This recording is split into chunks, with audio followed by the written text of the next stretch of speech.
استحصالات AMG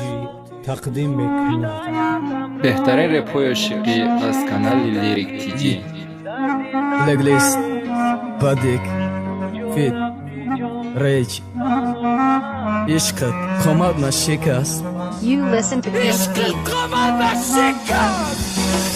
وقتی شدم من ندیداست اگه برم گرخت در داد قامت من شکست یادت موی سرمرخ چیزی میخواستی میکردم مگر میامد ای دست مای اسما ستارت میآوردم با قدی پستم عشقش قامت من شکست کاش به قدم میرسید با قشقشی گفت نمیکن دست پاچم نمیلرزید بدنم کرخ میشه زیا بیخنده میقفا وقت ما زیاد دیم او را دیگه کس میشه پستش داشتم بردم براش دیگه کس نکسه قشه دو اگه نکشتم که باید که وسط قشه نخواستیدم خردیده دست به دست سلام بالا و یالو قچاقو که یه نکلا گفتن کن که دبا ایره مقصد نگشتم و رفتم بیسکل خریدم باید که او رست زانم تا بشانم دویدم رو برای هر دش ایستادم سلام علیکم دوستم گلای بکل دارم نبگینید بارستم باید میرنگی ما این خیلی خواد مکنم او رسد قگلم کنم گلامم خار مکنم برا تکی دار مکنم بشت انتظار مکنم خشه باشد تا برغا باشی دست بار مکنم کسافت بنام و زرام ایشالافا داگنم الفالا بر دستیل شب نما کم غلط نکنه یا بری باشم پیچ کنم نه اینستاگرام رنگی من دلام فرش نیچ کنم